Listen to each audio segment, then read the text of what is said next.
السلام عليكم ورحمة الله وبركاته. ازيكم يا حبايبي، عاملين ايه؟ النهاردة ان شاء الله نعمل مع بعض عصير تمر هندي. بسم الله.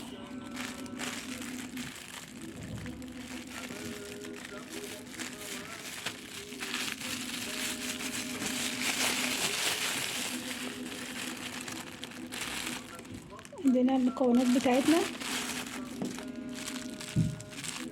ده لون بني وده قصنص التمر. الكمية دي بتعمل 2 كيلو من السكر.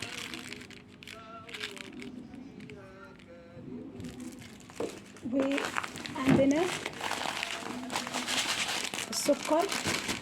بسم الله الرحمن الرحيم.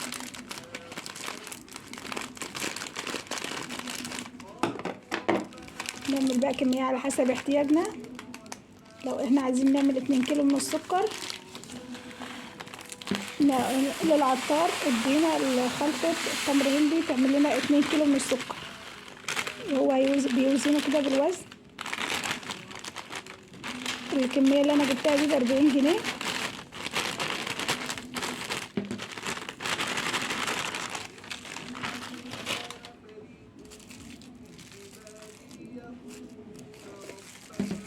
عندنا اللون. انا حاليا هعمل كيلو سكر واحد.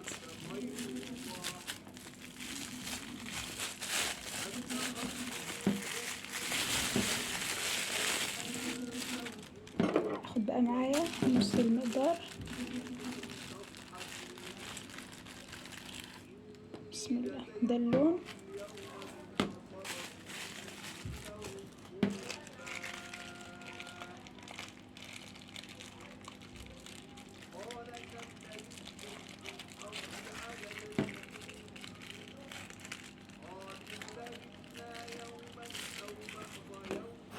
بسم الله.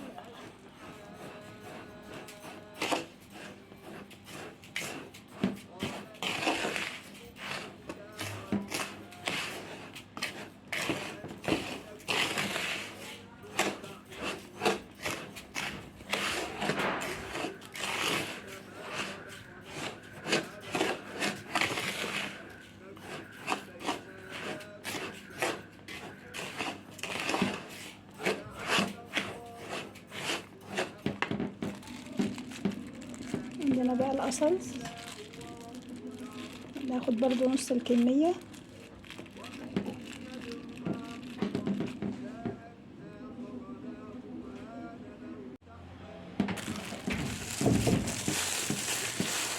عندنا القصنص ناخد منه نص الكمية. بسم الله الرحمن الرحيم.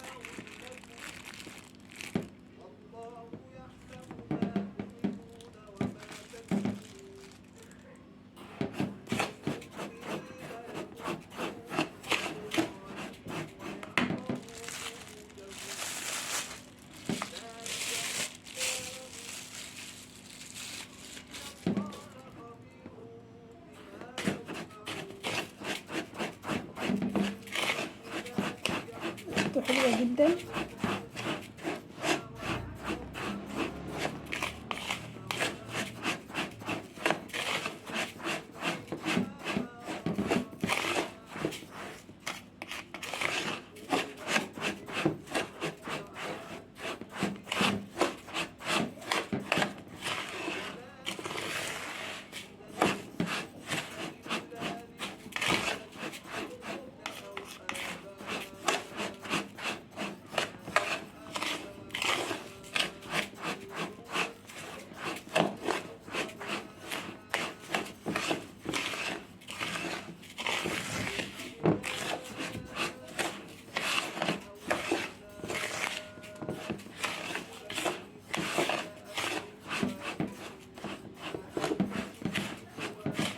ده كده خلاص شكل التمر هندي.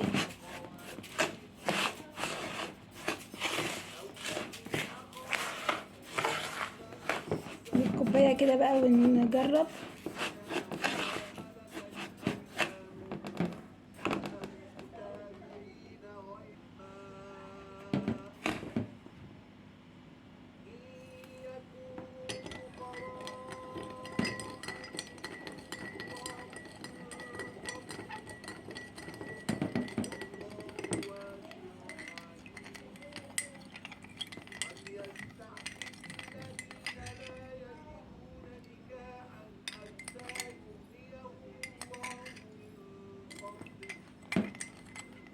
سهل جدا،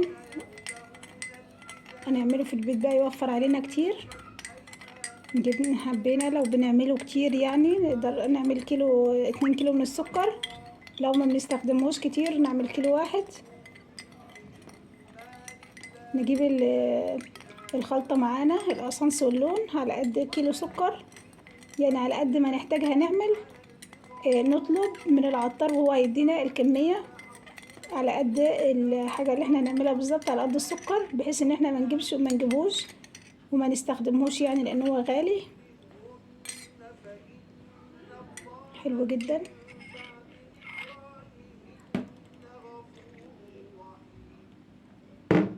جربوا بقى التمر هندي.